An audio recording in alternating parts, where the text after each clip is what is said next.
Welcome to EGF academy. मैं हूं doctor Geetanjali. आज का टॉपिक है बायोडाइवर्सिटी हॉटस्पॉट्स। तो बायोडाइवर्सिटी हॉटस्पॉट्स क्या होते हैं? ये ऐसे रीजन है जहाँ पे हाई स्पीशीज रिचनेस है and high degree of endemism है। स्पीशीज का नंबर बहुत ज्यादा होगा।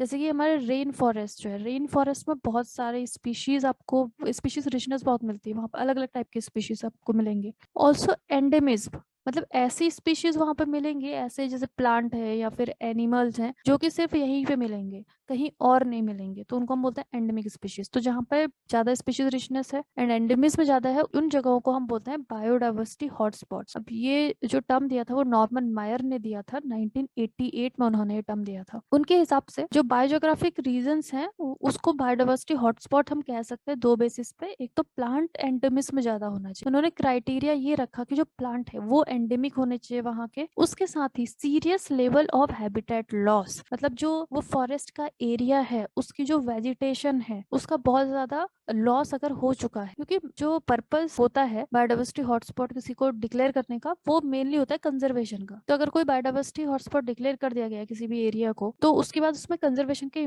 एफर्ट्स काफी ज्यादा वहां पे किए जाते हैं। तो इसीलिए ये दूसरा क्राइटेरिया है कि वहां पे हैबिटेट लॉस भी होना चाहिए साथ में। नाउ कंजर्वेशन इंटरनेशनल एक ऑर्गेनाइजेशन है, उन्होंने मायर्स का जो हॉटस्पॉट का कॉन्सेप्ट उन्होंने दिया है, ये वाला, इसको अडॉप्ट किया उन्होंने 1996 में। अब ये इंपॉर्टेंट है कि according to this conservation international, इन्होंने दो क्राइटेरिया, स्ट्रिक्ट क्राइटेरिया दिए हैं जिसके बेसिस पे कि वर्ल्ड के किसी भी रीजन को हम बायोडाइवर्सिटी हॉटस्पॉट डिक्लेयर कर सकते हैं। पहला क्राइटेरिया है यहाँ पे एटलीस्ट 1500 स्पीशीज होनी चाहिए वास्कुलर प्लांट की जो एंडेमिक हो। 1500 स्पीशीज कम से कम, यानी कि at least 0.5% of world total, world में जितने भी वास्कुलर प्लांट होते हैं उसका 0.5% इस एरिया में पाए जाने चाहिए। तो वास्कुलर प्लांट्स क्या होते हैं? देखो, वास्कुलर प्लांट्स वो होते हैं जिनमें जाइलम और फ्लोएम होता है। जाइलम और फ्लोएम को ही हम वास्कुलर टिश्यू कहते हैं। इस तरीके के होते हैं जाइलम और फ्लोएम। कोई भी प्लांट होता है, suppose this is a plant, उसमें होता है जाइलम जो ट्रांसपोर्टेशन ऑफ वाटर करता है। जो रूट है वाटर को एब्जॉर्ब करती है और इस जाइलम के थ्रू ही ये वाटर पहुंचता है अलग अलग प्लांट के पार्ट्स में, जैसे कि लीव्स वगैरह में पहुंच रहा है तो वो जाइलम के थ्रू पहुंचता है। और जो फ्लोएम है, जो लीव्स में फोटोसिंथेसिस होता है, उसके बाद जो फूड बनता है, ये फ्लोएम उस फूड को प्लांट के अलग अलग पार्ट्स में डिस्ट्रीब्यूट करता है। तो ये है हमारे जाइलम और फ्लोएम, जिसको हम वास्कुलर टिश्यू कहते हैं। तो जिसमें भी ये वेल डेवलप्ड जाइलम और फ्लोएम प्रेजेंट होते हैं उसी को हम वास्कुलर प्लांट्स कहते हैं।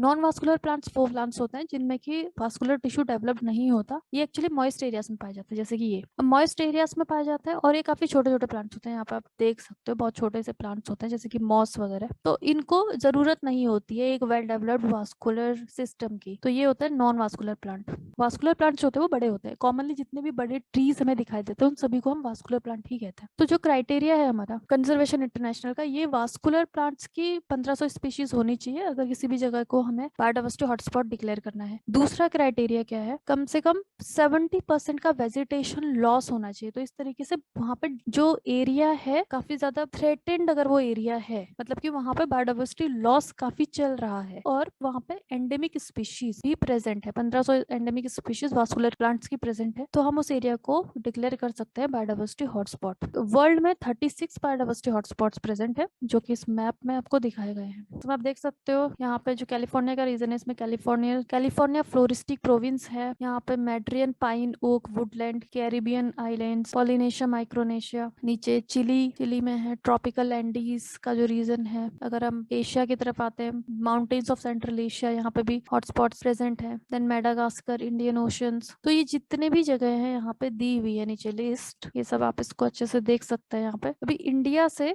इस मैप में हम देख सकते हैं कि इंडिया में भी बायोडाइवर्सिटी हॉटस्पॉट है। जैसे ये रीजन जो है हमारा वेस्टर्न घाट एंड श्रीलंका वाला जो रीजन है, प्लस हिमालय का रीजन, यहाँ पे जो हमारा नॉर्थ ईस्ट वाला रीजन है, प्लस निकोबार वाला जो रीजन है, तो ये भी हमारा बायोडाइवर्सिटी हॉटस्पॉट में आता है। फिर हम देख लेते हैं कौन कौन से बायोडाइवर्सिटी हॉटस्पॉट है इंडिया में। पहला है हिमालय, ये पूरा रीजन अभी एक्सटेंड कर रहा है यहाँ पे पाकिस्तान में भी। एंड फिर इंडिया का जो कश्मीर का रीजन है, प्लस हिमाचल, देन यहाँ पे नेपाल, भूटान एंड असम, अरुणाचल वाला जो एरिया है, ये है हिमालय का रीजन। तो ये हमारा एक बायोडाइवर्सिटी हॉटस्पॉट है क्योंकि यहाँ पे एंडेमिक प्लांट्स काफी ज्यादा यहाँ पे पाए जाते हैं, बायोडाइवर्सिटी इज हाई। दूसरा रीजन है इंडो बर्मा रीजन। ये वाला जो पूरा रीजन है, इस पूरे को ही इंडो बर्मा रीजन हम कहते हैं। इसमें इंडिया का जो नॉर्थ ईस्ट वाला पूरा रीजन है ये सब आ जाता है। इसके अलावा जो साउथ ईस्ट एशियन कंट्रीज हैं, जैसे म्यांमार, थाईलैंड, लाओस, वियतनाम, ये सारी कंट्रीज भी यहाँ पे इंक्लूडेड है। तीसरा रीजन है वेस्टर्न घाट एंड श्रीलंका। ये हमारा वेस्टर्न घाट का रीजन और श्रीलंका, ये पूरा एक जोन है जो बायोडाइवर्सिटी हॉटस्पॉट में इंक्लूड किया गया है। देन सुंडालैंड, तो जो हमारा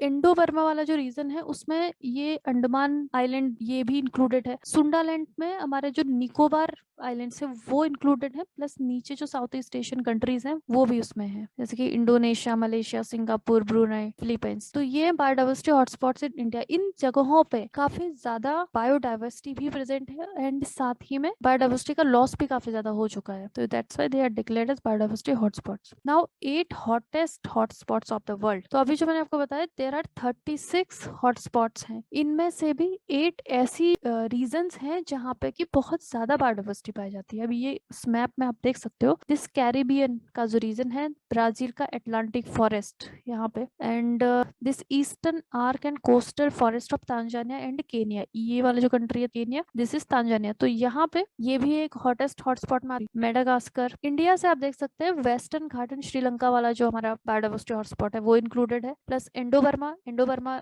जिसमें नॉर्थ ईस्ट का रीजन हमारा इंक्लूडेड है, plus Andaman islands and Philippines. तो ये 8 रीजन्स हैं जो कि अर्थ पे hottest hotspot of the world है। इसमें आप देखोगे कि वेस्टर्न घाट्स जो है हमारे वो भी हॉटस्पॉट में इंक्लूडेड है। बायोडाइवर्सिटी सीरीज को फॉलो करने के लिए आप हमारे चैनल को सब्सक्राइब कर लें। अपनी बेटर प्रिपरेशन के लिए आप हमारे अफोर्डेबल कोर्सेज भी ज्वाइन कर सकते हैं। हमें कॉन्टेक्ट करने के लिए आप दिए गए नंबर्स पर कॉल करें और contact through our website link is given in the description box.